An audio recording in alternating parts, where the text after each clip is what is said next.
वैशाख मास में सुबह सुबह ब्रह्म मुहूर्त में गंगा स्नान करके कैसे पुण्य फल की प्राप्ति की। अगर पहले कभी आपने ये कहानी ना सुनी हो तो इस कहानी को सुनिएगा जरूर। आप भी वैशाख मास में पुण्य फल प्राप्त कर सकते हैं। एक समय की बात है, एक नगर में एक राजा था जो कि बड़ा ही दयालु, धर्मात्मा और अपनी प्रजा का बहुत ध्यान रखने वाला था। राजा हर वर्ष वैशाख में गंगा जी में सुबह सुबह स्नान किया करता था। लेकिन एक बार राजा के मन में ऐसा आया, मैं अपने नगर का राजा हूँ, सबसे प्रमुख व्यक्ति हूँ, तो सबसे पहले मैं गंगा स्नान करूंगा, मुझसे पहले गंगा स्नान कोई नहीं करेगा।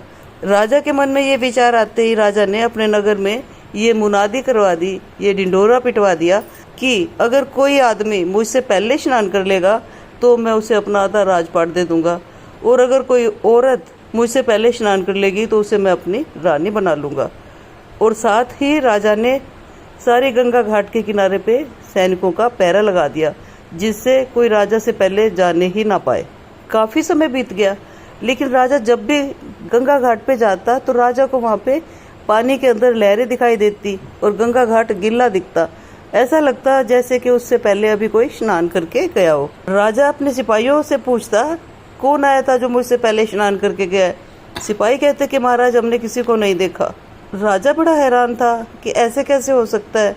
परंतु एक दिन ऐसा हुआ कि एक दिन राजा के एक सिपाही ने देखा कि राजा के आने से पहले ही एक बंदरिया गंगा किनारे जो पेड़ था उसके ऊपर बैठी थी और उसने गंगा जी में छलांग लगाई, स्नान करके वापस पेड़ पे चली गई।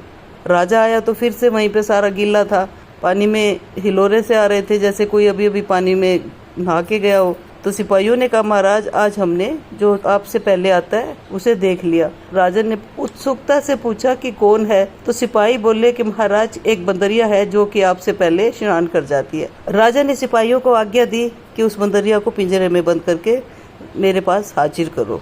बस फिर क्या था, सिपाहियों ने पिंजरा लगा दिया और उस बंदरिया को पिंजरे में बंद करके राजा के सामने ले गए।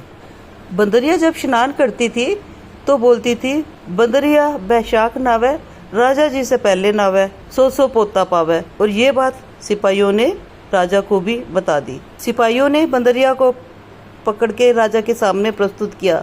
राजा ने अपना वचन निभाया, बंदरिया से शादी की, बंदरिया के लिए अलग से महल बनवाया। राजा की अन्य रानियां राजा की इस मूर्खता पर हंस रही थी, लेकिन राजा वचन का पक्का था। राजा ने उसको अपनी रानी बनाया और बंदरिया के साथ अपना पतिव्रत धर्म भी निभाया। समय गुजरता गया। जब बंदरिया का प्रसव नजदीक आया तो बंदरिया राजा से कहने लगी, महाराज, जब मुझे प्रसव पीड़ा होगी तो मैं आपको कैसे बताऊंगी? राजा ने कहा कि मैं आपके महल में एक घंटी लगवा दूंगा, घंटी बजा देना और मैं तुरंत अपना राजकाज छोड़ के आ जाऊंगा। राजा ने ऐसा ही किया। बंदरिया के महल में एक घंटी लगवा दी गई। एक दिन राजा की जो दूसरी रानियां थी, उन्होंने सोचा कि देखकर आते हैं राजा की इस बंदरिया रानी का क्या हालचाल है। गई उसके पास, देखा बंदरिया तो बैठी थी आराम से। वो कहने लगी कि अरे ये क्या है, तुम्हारे महल में ये घंटी किस लिए लगी है? बंदरिया कहने लगी कि ये तो महाराज जी ने लगवाई है। रानियां कहने लगी किस लिए लगाई है? बंदरिया कहने लगी कि जब मुझे महाराज की आवश्यकता होगी, प्रसव पीड़ा होगी, तो मैं ये घंटी बजा दूंगी, महाराज सारा राजकाज छोड़ के आ जाएंगे। वे रानियां उसकी हंसी उड़ाते हुए बोली, महाराज तो राजकाज में इतने मगन रहते हैं कि उन्हें सुनाई ही नहीं देगी, वो आएंगे ही नहीं। एक बार इसकी परीक्षा तो कर लो कि महाराज आते हैं या नहीं। तुम घंटी बजाओ और महाराज आए भी ना। वो उन रानियों की चाल को समझ नहीं पाई। बंदरिया ने घंटी बजा दी। महाराज तुरंत से राजकाज छोड़ के और बंदरिया के पास आए। राजा ने देखा कि बंदरिया तो बिल्कुल ठीक ठाक बैठी है। राजा को बड़ा गुस्सा आया। राजा बोले, ये घंटी किस लिए बजाई है? तुम तो ठीक ठाक हो। बंदरिया कहने लगी, महाराज, मुझे तो पता नहीं था। ये सब महारानियां कहने लगी कि एक बार बजा के तो देख लो महाराज आते हैं कि नहीं। मैंने तो बजा दी। राजा गुस्से हो गया। राजा ने उसकी वो घंटी उतार दी। रानियों की तो चाल सफल हो गई। रानियां यही चाहती थी कि बंदरिया को ज्यादा सम्मान ना मिले। अब प्रसव का समय आया और वो रानियां बोली कि हम तुम्हें सब देख लेंगे। प्रसव का समय आया तो वो रानियां बोली कि तुम ना अपनी आंखों पे पट्टी बांध लो, इससे आपको दर्द नहीं पता लगेगा और सारा काम हम देख लेंगे। बंदरिया ने जैसे रानियों ने कहा वैसा ही कर लिया और वो अपने आंखों पे पट्टी बांध के लेट गई। बंदरिया ने एक बड़े ही सुंदर से राजकुमार को जन्म दिया। अब रानियां तो देख के ये बड़ी हैरान हो गई। वो तो यही सोच रही थी कि बंदरिया का तो बच्चा बंदर ही पैदा होगा, लेकिन इतना सुंदर सा राजकुमार देख के रानियां बड़ी जल भुन गई। अब उन्होंने क्या किया, एक खेल खेला। इससे पहले कि बच्चा रोता, उन्होंने फटाफट से उस बच्चे को, दासी को पकड़ा के बाहर भेज दिया कि इसको ले जाओ, नदी में बहा के आ जाओ। अपनी दासी को भेज के एक पत्थर मंगवाया, चिकना सा गोल सा, और वो बंदरिया के बराबर लिटा दिया। रानियों ने जब बंदरिया की पट्टी खोली तो उससे बोली कि देखो तुमने तो इस पत्थर को पैदा किया। अब बंदरिया भी क्या करती, उसने तो देखा नहीं था कि क्या हुआ है। राजा को बुलाया गया कि आपकी रानी ने बच्चे को जन्म दिया है। राजा बंदरिया के बराबर उस पत्थर को देख के कोई परेशान नहीं हुआ, दुखी नहीं हुआ, और उसने अपनी संतोष कर लिया कि पहले इतनी रानियों के होते हुए मुझे कोई राजकुमार नहीं मिला, तो अब अगर इस बंदरिया से मुझे कोई बच्चा नहीं मिलता है तो कोई बात नहीं है, मेरे भाग्य में ही संतान का सुख नहीं है। राजा ने संतोष कर लिया। और उधर जैसे ही दासी उस बच्चे को नदी में बहाने के लिए गई, उसका मन विचलित हो गया। तो उसने देखा कि कुम्हार का घर है, तो उसने कुम्हार के घर में एक बर्तन में उस बच्चे को रख दिया और आ गई। थोड़ी देर में कुम्हार ने जब अपने घर के अंदर और उन बर्तनों के अंदर बच्चे के रोने की आवाज़ सुनी तो भागा भागा गया, और क्या देखता है कि एक सुंदर से रेशमी से वस्त्र में लिपटा हुआ बड़ा सुंदर सा बच्चा है, जो कि ऐसा प्रतीत होता है किसी संभ्रांत घर का है, उच्च कुल का है। कुम्हार बड़ा खुश हुआ और उस बच्चे को उठा के अपनी पत्नी के पास गया। कुम्हार के पास भी कोई संतान नहीं थी। कुम्हार और कुम्हारिन दोनों बड़े प्रसन्न हुए और वो उस बच्चे का लालन पालन करने लगे। बच्चा बहुत ही मेधावी था, बड़ा होता गया। उसके लक्षण सारे राजसी थे। जैसे जैसे वो किसी बात का निर्णय लेता, तो जैसे राजा निर्णय लेते हैं, राजकुमार निर्णय लेते हैं, वो वैसे ही किसी भी प्रश्न का समाधान ढूंढ लेता था।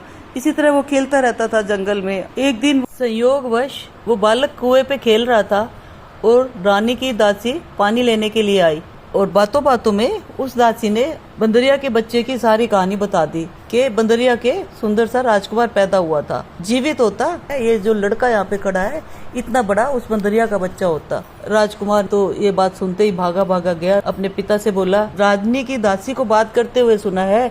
वो आपस में बात कर रही थी कि बंदरिया के एक बड़ा सुंदर सा राजकुमार पैदा हुआ था, और हमने उस बच्चे को कुम्हार के घर उसके बर्तनों में रख दिया था। तो कुम्हार कहने लगा, इसका मतलब तो ये है कि तुम राजकुमार हो और बंदरिया तुम्हारी माता है। लेकिन हम जाकर अगर राजा से ये बात कहेंगे तो राजा हमें दंड देगा, ये बात मानेगा नहीं। कुछ सोच विचार करने के बाद लड़का बोला कि आप मुझे मिट्टी के हाथी घोड़े बनाकर दे दो, आगे का काम मैं देख लूंगा। कुम्हार ने लड़के को मिट्टी के हाथी घोड़े बनाकर दिए। वो लड़का मिट्टी के हाथी घोड़े लेकर कुएं पे जाकर बैठ गया। रानी की दासी पानी भरने के लिए आई तो वो उनसे बोला कि मेरे मिट्टी के घोड़े को पानी पिला दो। रानी की दासियां बोलने लगी, मूर्ख, कभी मिट्टी के घोड़े भी पानी पीते हैं? तो लड़का बोला, अगर बंदरिया पत्थर पैदा कर सकती है और राजा ये मान सकता है कि बंदरिया ने बच्चे को नहीं पत्थर को जन्म दिया है, तो मिट्टी के हाथी घोड़े भी पानी पी सकते हैं। लड़के की ये बात सुनकर दासियां उल्टे पांव महल में गई। महल में जाकर दासी ने राजा को सारी बात बता दी। राजा ने कुम्हार को सत्यता जानने के लिए दरबार में बुलाया। बंदरिया से पूछा गया तो बंदरिया बोली, महाराज मेरी तो आंखों पे पट्टी बंधी थी, मुझे कुछ नहीं पता। रानियों ने कहा, महाराज हमने बंदरिया के पत्थर पैदा होते हुए देखा है। तो इस पर राजा ने कुम्हार को देश निकाला दे दिया। कुम्हार चला गया, आगे जंगल में जाकर रहने लगा। कुछ दिन के बाद उस लड़के ने अपने पिता से कहा कि मुझे एक मिट्टी का घड़ा बनाकर दो और 100 गोलियां बनाकर दे दो। कुम्हार ने उसे मिट्टी 100 गोलियां बनाकर दी और एक घड़ा बना के दिया। लड़का वो घड़ा लेकर और वो गोलियां लेकर जंगल में जाकर पीपल के पेड़ के ऊपर बैठ गया। गोलियां वहां पे रख दी और घड़ा नीचे रख दिया पानी का। पीपल के पौधे के नीचे अग्नि प्रज्वलित कर दी और खुद ऊपर जाकर बैठ गया। नगर की लड़कियां जंगल में कुछ लकड़ियां, कुछ मट्टी खोदने के लिए आई। गणगौर का त्योहार था, उन्हें मट्टी चाहिए थी। मट्टी खोदने के लिए आई, लकड़ी काटने के लिए आई। थोड़ी देर के बाद वो प्यास से बेचैन हो गई। तो जब उन्होंने देखा एक लड़का पीपल के वृक्ष पे बैठा है और उसके पास पानी का घड़ा भी है, तो लड़कियों ने कहा, हमें प्यास लगी है, हमें पानी पिला दो। लड़का कहने लगा, पानी तो मैं पिला दूंगा, तुम्हें मेरी एक बात माननी होगी। लड़कियां प्यास से बहुत व्याकुल हो रही थी, अब वो कुछ भी मानने को तैयार थी। लड़का कहने लगा, तुम्हें एक एक गोली खा के मेरा गमछा पकड़कर मेरे साथ इस वृक्ष के चक्कर लगाने होंगे। लड़कियां प्यास से इतनी बेहाल थी कि उन्होंने कुछ अच्छा बुरा नहीं सोचा और उस लड़के की बात मान ली और लड़के के साथ पीपल के साथ चक्कर काट लिए। लड़कियों ने पानी पिया और घर को चली गई। घर गई तो लड़कियां सब जवान थी। राजा के मंत्रियों की, वजीरों की लड़कियां थी। राज दरबार में पुरोहित को बुलाया गया कि लड़कियों के लिए शादी का लगन देखा जाए। जब राजपुरोहित लगन देखने लगा उन लड़कियों का, तो राजपुरोहित कहने लगा, महाराज इन सब लड़कियों की तो शादी हो चुकी है। सब हैरान हो गए कि लड़कियों की शादी कब हो गई।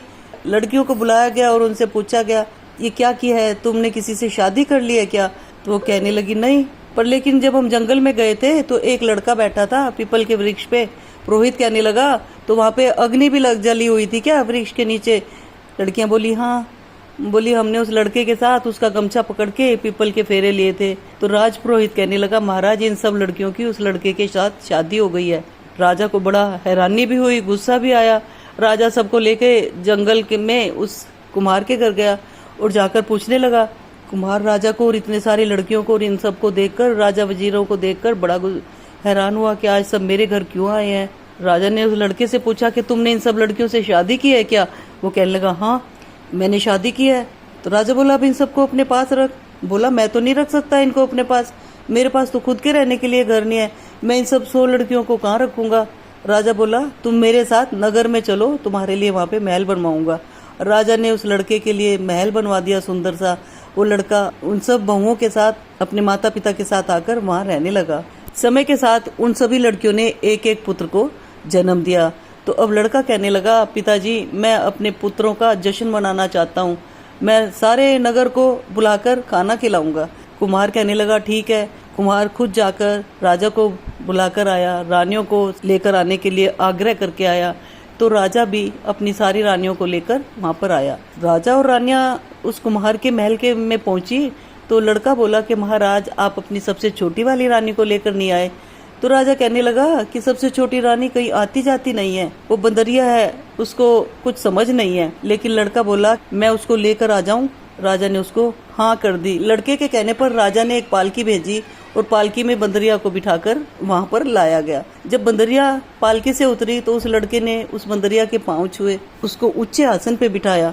ये सब राजा देख रहा था, राजा की रानियां भी देख रही थी। सिर्फ उसने उसको बंदरिया को ऊंचे आसन पे नहीं बिठाया, बल्कि अपनी पत्नियों से कहने लगा, बंदरिया माता के पाँव छूती जाओ, एक एक सोने का सिक्का दो और अपने बच्चे को उनकी गोदी में देते जाओ। ये सब देखकर राजा की दूसरी रानियां बड़ी परेशान हो गई। राजा से कहने लगी, महाराज ये तो हमारी बेइज्जती कर रहा है, इसने बंदरिया के तो पाँव छुए और ऊंचे आसन पे बिठाया और हमें बिल्कुल पूछ ही नहीं रहा है, ना इसने हमारे पाँव छुए। राजा ने गुस्से में उससे पूछा कि तुम ये क्या कर रहे हो? तो वो लड़का हाथ जोड़ के बोला, महाराज ये बंदरिया मेरी माँ है।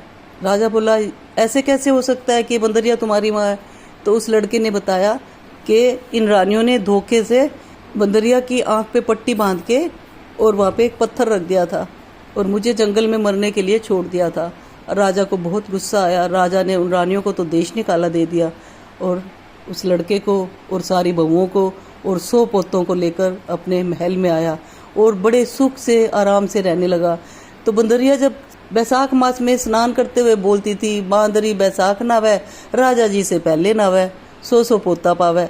बंदरिया की वो बात पूर्ण हो गई, सत्य हो गई, सच्ची हो गई और बंदरिया सुखपूर्वक महल में 100 पोतों के साथ, बेटे के साथ, अपने पति राजा के साथ आनंद से होकर रहने लगी। इसी प्रकार से अगर हम बैसाख मास में सच्चे मन से सुबह सुबह स्नान करते हैं तो बैसाख मास में भगवान विष्णु सबकी इच्छाएं पूरी करते हैं और मन वांछित फल देते हैं। ओम नमो भगवते वासुदेवाय।